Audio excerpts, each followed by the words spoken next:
मी पृथ्वीराजला विनंती करतो मंदिरात मुन्ना भाऊ मंदिरात घेऊन मारुती राय हनुमंताची पूजा अर्चना होईल. मी मुन्ना भाऊ दानगे यांना विनंती करतो सर्व सांभाळा मंदिरात घेऊन जाईल ना.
पद्धतीनं ताईचं आगमन झालं आणि ज्या जोशामध्ये त्यांचं स्वागत झालं हीच वेळ आपल्याला आणि हाच उत्साह कंटिन्यू ठेवून त्यांना आपल्याला निवडून आणायचं आहे. आणि 23 तारखेला याहीपेक्षा प्रत्येक ठिकाणी पडनेरा मतदारसंघामध्ये चौकामध्ये यापेक्षा जास्त लोकांचं ढोल ताशांच्या आणि डीजेच्या पद्धतीनं आपण त्यांचं स्वागत करू.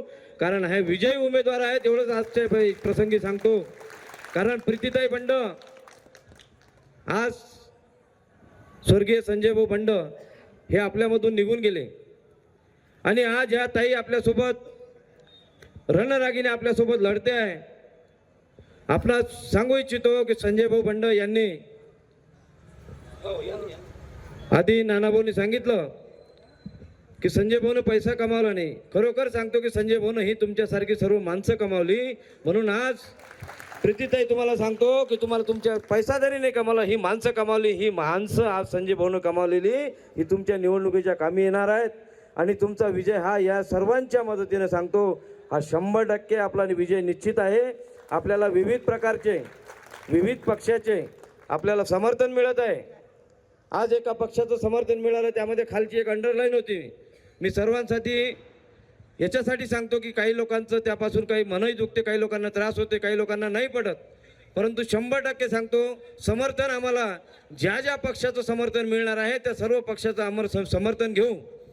पक्षाच्या अंतिम निवडणूक झाल्यानंतर सर्वांच्या साक्षीनं सर्वांच्या विचारांनी आणि सर्व जे लोक ठरवतील त्याच पद्धतीनं वहिनीचा पुढचा जो उपक्रम आहे कुठं बसायचं काय करायचं हे सर्वानुमते होईल. माझ्या उंचीवरून फायर ब्रँड वगैरे काही समजू नका. आणि किंचाळून जी भाषणं करतात की चक्की पिसिंग पिसिंग पिसिंग मैं मेरे पार्टी में लेंग उपमुख्यमंत्री पद देंग आणि आपला कॅन्डिडेट मी बंटी बबलीचा फोटो घालून किराणा वाटला असं नाही. यांनी जोश येतो का सांगा. नाही ना.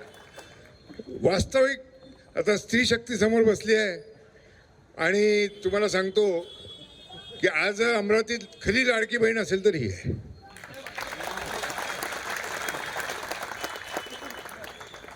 ती स्कीम आता मी सुद्धा धंदेवाईक माणूस आहे आणि ताईंचं लग्न सुद्धा मी पाहिलेलं आहे. आणि पहिल्यांदा संजय बंडला मी जेव्हा पोलीस अधिकारी होतो तेव्हा त्याला 89 मध्ये पहिल्यांदा पाहिलं आणि त्यांनी अति आग्रह केला म्हणून सलमान खानला मी अमरावतीत आणलं. म्हटलं हा मुलगा सलमान खानचा शो फ्लॉप तर नाही होऊ देणार. पण ती गर्दी बघितली आणि त्या महिला कॉलेजमध्ये म्हटलं सलमान काही जिवंत परत जात नाही. म्हणजे माणसं एखादी नटी आली की तिला जसा गराडा घालतात तसा मुलींनी त्याला गराडा घातला होता. संजय बंडनी एवढी गर्दी जमा म्हणली. मी म्हटलं राजा हे काय लावलंय. तेव्हापासून त्याची लोकप्रियता मी बघतोय ते जाऊ द्या, वेळ थोडा आहे. फक्त मी तुम्हाला काही 2-3 गोष्टी सांगेन की 400 ते 500 रुपयाचा किराणा तुम्हाला वाटतो आणि तुम्ही त्याच्यासाठी तुमच्या मुलांचे, लहान लहान मुलांचे 5 वर्षाचं भवितव्य त्याच्या हातात देता.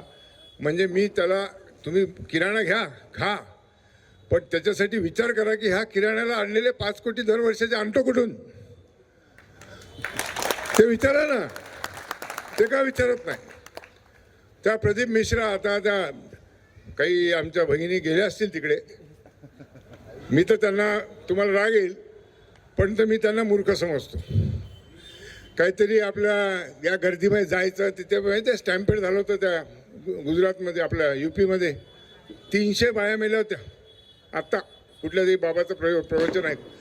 म्हणजे बेलपत्राला सहज काय ते आपण मध लावायचं हनी आणि ते पिंडीवर चढवायचं म्हणजे संतान होतील. मग कशाला लग्न बिग्न करता? मूर्खपणाचा बाजार होता आणि त्याच्यासाठी 10-15 कोटी रुपये खर्च केले. हा विकास आहे का या मतदारसंघाचा? ह्या पोरांना नोकरी.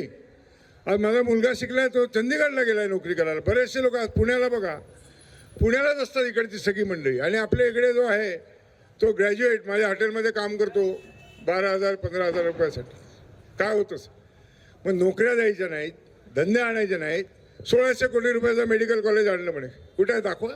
लाएंगे 2,000 करोड़ लोगों को, 2 करोड़ लोगों को हर साल नौकरी देंगे, 15 लाख खाते में आएंगे, काला बाजार, काला पैसा लाएंगे. लाएंगे क्या है? लाके दिखाओ ना. जसं बारामतीवर किंवा तुमच्या त्या पश्चिम महाराष्ट्रामध्ये जा, पान ठेलेवाला, साधा पान ठेलेवाल्याकडे मोटरसायकल असते, इथल्या पान ठेलेवाल्याकडे सायकल पण नसते. ही परिस्थिती आहे. कोऑपरेटिव्ह सेक्टरमध्ये झिरो, इंडस्ट्रीमध्ये झिरो. आता त्या MIDC-मध्ये प्रोजेक्ट, आता माझी पण फॅक्टरी, इथे बसलेल्या महिलांच्या तिप्पट संख्या माझ्या फॅक्टरीमध्ये काम करणाऱ्यांची होती. कारण एम्प्लॉयमेंटचा प्रश्न सर्वात जास्त मला माहिती आहे. व्यापार नाही, इंडस्ट्री नाही, आपला व्यापार आहे. आपलं जे अमरावतीचं पोट भरतं, 80% उत्पन्न शेतातून येतं. शेताचे भाव तुम्हाला माहिती आहेत. आता मी आणि राहुलच होता, तो डॅशिंग आहे खरा, म्हणजे माझ्यापेक्षा पण. आता माझं वय झालं, आता थोबाडात मारायला आम्ही पूर्वी फार मारलो, पण आता अशी मंडळी तयार झालेली आहेत. आम्ही युरियाचा काळा बाजार करणाऱ्याला चांगला हाणला होता, आमच्या केसेस लागल्या. तेव्हापासून युरिया सगळ्यांना मिळायला लागला. हे आम्हाला आमचं फळ आहे. या भागाच्या लोकप्रिय उमेदवार माननीय प्रीतीवहिनी संजय बंड हे आपल्यासाठी, आपल्याला मत मागण्यासाठी म्हणून या भागामध्ये आलेले आहेत. आज प्रचाराची सभा आहे. चांगल्या प्रमाणामध्ये, मोठ्या प्रमाणामध्ये आपण या ठिकाणी गर्दी केलेली आहे. प्रीतीवहिनी या भागाच्या ज्या उमेदवार आहेत, त्यांची उमेदवारी ही सर्वसामान्य लोकांची उमेदवारी आहे. 18 पगड जातीची उमेदवारी आहे. 18 पगड जातीमध्ये संपूर्ण समाज आला आणि संपूर्ण समाजाने त्यांना उमेदवारी बहाल केलेली आहे आणि प्रचंड प्रमाणामध्ये प्रतिसाद प्रत्येक भागामध्ये त्यांना मिळत आहे. आम्हाला कोणीही चॅलेंज करण्याचा प्रयत्न करू नये. नाहीतर एक लक्षात ठेवावा, टीका टिप्पणी करत असताना वैयक्तिक स्वरूपाची टीका कोणीही या ठिकाणी करू नये. वैयक्तिक स्वरूपाची जर टीका केली तर याद राखा, पंगा आमच्याशी आहे. 20 तारीख झाल्यानंतर तुमचा समाचार घेतल्याशिवाय राहणार नाही, एवढं या ठिकाणी लक्षात ठेवा. त्याचं कारण असं आहे, टीका करणाऱ्या लोकांचे पिले बावळे आम्हाला सर्व माहीत आहे. आम्ही ज्या दिवशी हे सुरुवात करू, तुमचं फिरणं बंद होईल, हे एवढे आपण लक्षात ठेवावं. आणि आज आपल्या समोर या ठिकाणी वहिनी आपल्याला मत मागण्यासाठी आलेले आहे. त्या मत आपल्याला विकासासाठी मागत आहे. आपल्या भागाचा सर्वांगीण विकास त्यांना करायचा आहे.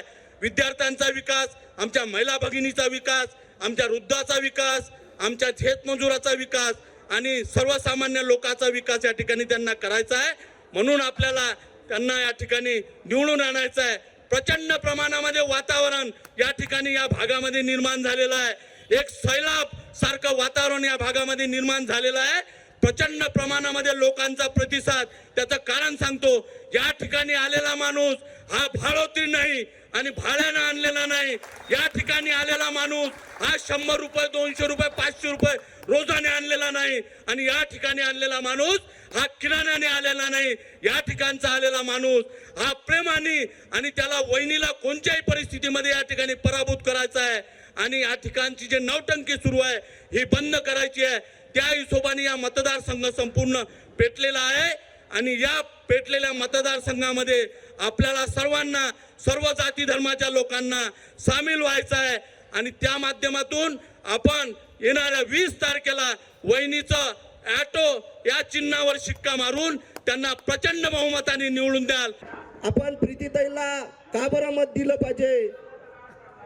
आपण या बडनेरा मतदारसंघामध्ये आपण या आधी जे चूक केली ते चूक आज झाली नाही पाहिजे, त्यासाठी आपण जाहीर सभेचे आयोजन केले. प्रीतीताई बंड म्हणजे सर्वसामान्याचं नेतृत्व करणारं एक नेतृत्व आहे. या चुलीपासून तर आपल्याला मुंबईच्या विधान भवनावर या महिलाला पाठवायचं आहे. हे सक्षम महिला आहे. ह्या महिलांना तुम्हाला शेतीतलं सांगावं लागणार नाही, आपल्या घरातलं सांगावं लागणार नाही, आपल्या बेरोजगारीचं सांगावं लागणार नाही, अशी हे महिला आहे. आणि उच्च शिक्षित हे महिला आहे. म्हणून आपल्याला आपलं जे मत आहे ते प्रीतीताईच्या याटोच्या चिन्हासमोरच द्यायचं आहे.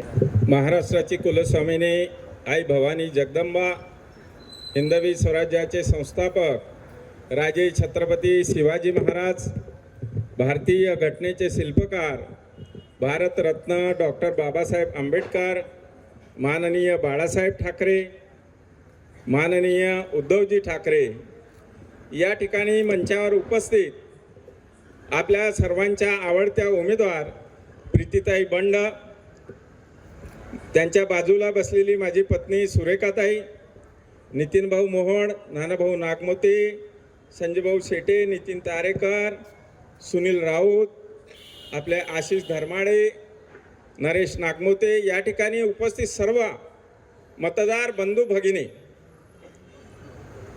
निवडणूक जवळपास आता अंतिम टप्प्यामध्ये आलेली आहे. 2 दिवसानंतर निवडणुकीचा अंतिम टप्पा सुरू होणार आहे. प्रीतीताई यांनी निवडणुकीची सुरुवात कशी केली हे आपण सर्वांच्या लक्षात आलं पाहिजे. खरं म्हणजे हे बंडखोरी नाही, पक्षानं सांगितल्यानंतरच त्यांनी उमेदवारी अर्ज दाखल केला. कारण त्या 2 वेळा मुंबईला गेल्या तिकीटच्या अगोदर, तेव्हा त्यांना पक्षाच्या प्रमुख नेत्यांनी आणि उद्धव साहेबांनी सांगितलं, तुम्ही कशाला इथं आले, तुम्ही मतदारसंघात जा, काम सुरू करा, तुमची तिकीट पक्की आहे. तर आता त्यांनी थांबा काही म्हटलं नाही, त्याच्यामुळं थांबण्याचा प्रश्न नाही. आणि त्या निवडणुकीमध्ये कामाला लागल्या, कारण त्यांच्याकडून असा आदेश आला नाही की आम्ही तिकीट दुसऱ्याला दिली, आता तुम्ही थांबा. त्यामुळं त्यांना निवडणूक लढवण्याचा अधिकार प्राप्त झाला.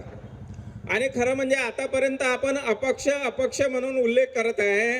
आता हा उल्लेख आपण बदलवला पाहिजे, कारण अशी निवडणूक मी माझ्या जीवनामध्ये कधीच पाहिली नाही. मी माझ्या लहानपणी आणि राजकारणामध्ये सुरुवात करत असताना अशी निवडणूक सुदाम काकाची पाहिली होती. प्रीतीताई बंड आता अपक्ष उमेदवारच नाही. आजच्याच रॅलीतला विषय सांगतो. 3-4 ठिकाणी लोकांनी घरामध्ये माईक वगैरे लावून स्वागत केलं. ताईंना घरात नेलं, मला नेलं, पाणी पाजलं, चहा पाजलं आणि बाहेर आल्यावर सांगितलं का आम्ही काँग्रेसवाले, कोणी म्हणते आम्ही BSP वाले. वंचितचा आपल्या मतदारसंघामध्ये उमेदवार उभा आहे आणि उमेदवार उभा असताना वंचितच्या या ठिकाणच्या जिल्हा अध्यक्षांना आणि प्रमुख लोकांना ताईंना पाठिंबा दिला. आता हा अपक्ष उमेदवार राहिला नसून हा सर्वपक्षीय उमेदवार झालेला आहे. सर्व पक्ष, सगळ्या पक्षाचे लोक या कामामध्ये लागलेले आहे आणि म्हणून वर्तमान आमदाराच्या पायाखालची वाळू सरकायला लागलेली आहे. आणि आता त्यांच्याजवळ एकच उपाय राहिलेला आहे, भ्रमित करण्याचं. पहिले म्हणत होते उमेदवारी अर्ज दाखलच करणार नाही, मग म्हणे उमेदवारी अर्ज दाखल केला तर 4 तारखेला विड्रॉल घेणार आहे, मग म्हणाले 7 तारखेला उद्धव साहेब येणार आहे त्या दिवशी बसवणार आहे त्यांना, मग म्हणाले 11 तारखेला सुषमा अंधारे येणार तेव्हा बसवणार आहे. आता म्हणतात निवडणुकीच्या अगोदर नानाभाऊ तुमचंही नाव आहे त्याच्यात. 5 जणांपैकी 3 आम्ही खरेदी केलेले आहे. दाने पाटील गायब होणार आहे. मग जाणार कुठं आहे? तुझ्या घरी येणार आहे मुक्कामाला? ते तरी सांग. म्हणजे आपल्याला शेवटपर्यंत भ्रमित करण्याचा प्रयत्न सुरू आहे. कारण ही उमेदवारी जशी पहिल्या दिवसापासून सुरू झाली, हे आतापर्यंत आघाडीवर आहे आणि आपण एकच नंबरवर आहे. 2 नंबरसाठी रवी राणा आणि तुषार भारतीय मध्ये लढत आहे. ही परिस्थिती आज आहे आणि आपल्याला अतिशय सावधपणे पुढे जायचं आहे. कारण अनेक गोष्टी आहेत. निवडणूक शेवटी आपण कशासाठी लढवतो? भारतरत्न डॉक्टर बाबासाहेब आंबेडकरांनी घटना बनवल्यानंतर त्यांच्यावरती असा एक दबाव टाकण्यात आला होता की बाबासाहेब मोजक्या आणि सुशिक्षित लोकांनाच फक्त मतदानाचा अधिकार द्या, सर्व लोकांना मतदानाचा अधिकार देऊ नका आणि ते योग्य उमेदवाराला निवडून देऊ शकणार नाही. पण बाबासाहेबांनी तो विषय नाकारला की झोपडपट्टीपासून तर सर्व जाती धर्माच्या माणसाला मी मतदानाचा अधिकार दिला आणि तो दिला. पण या मतदारसंघाच्या वर्तमान आमदारानं तुमचा मतदान करण्याचा अधिकारच काढून टाकला होता. तो कसा? की त्यांनी शिवसेनेच्या वतीनं उमेदवारी मॅनेज करून डमी उमेदवार या ठिकाणी दिला आणि त्यामुळं मतदारासमोर असा प्रश्न निर्माण झाला होता की हा तर कुठल्याही परिस्थितीत, खरं म्हणजे आम्ही उभं का राहिलो, का उमेदवार उभा केला? मी आणि प्रीतीताई जरी थांबलो असतो, जरी वर त्या उमेदवाराचा प्रचार केला असता, तरी जास्तीत जास्त त्याचं डिपॉझिट वाचलं असतं आणि डिपॉझिट वाचण्याचा फायदा एवढाच झाला असता की 10,000 रुपये भेटले असते. त्या 10,000 रुपयासाठी आम्ही दोघांना थांबायचं का? कोणी ना कोणी होणारच होतं. पण मतदारांचा अधिकार महत्त्वाचा आहे आणि तो जिवंत ठेवण्यासाठी त्यांनी हे पाऊल उचललं. मला तर आजही कळलं नाही की ताई तुम्ही उभ्या कशा राहिल्या. 12:15 पर्यंत गेली, 12:30 पर्यंत गेली. आज तर लिमिट झाली. 1 वाजेपर्यंत फिरलो आम्ही. 1 वाजेपर्यंत फिरल्या त्या. हॅलो हॅलो हॅलो हॅलो त्या पुष्प हारात या सर्व मान्यवरांना घ्या. नितीन भाऊ मोड्यांना घ्या. हारात घ्या सर्व. मी अथर्व काळेला विनंती करतो, तो मंचावर येईल. अथर्व काळे, जर कुणाचं नाव सुटलं असेल तर मी माफी मागतो. कोणाचं नाव सुटलं असेल तर या शिलेदारांनी विडा उचलला प्रीतीताई यांना निवडून. तुम्ही काय निष्कर्षित करता? पायातला चपला सोडून डोक्याचा घाम कमरीपर्यंत उतरेपर्यंत परिश्रम करू आणि ताईला निवडून आणू. संजय बंड मित्र परिवारातर्फे 51,000 रुपयाची मदत आम्ही ताईच्या हातात सुपूर्द करतोय. ज्याला कुणा वाटत असेल पैशाची मस्ती दाटली आहे, 23 तारखेच्या निकालानंतर सगळ्याची मस्ती उतरायची ताकद आमच्याजवळ आहे. टीम वर्कच्या गोष्टी आमच्याशी करू नका. शहरातलं टीम वर्क चालवतो आम्ही पूर्ण. जास्त वेळ न घेता प्रीतीताई बंड यांच्या हातात 51,000 रुपये सुपूर्द करतो. 1 रुपया 1च्या मत नारांनी हा प्रचारापासून सुरू झाला.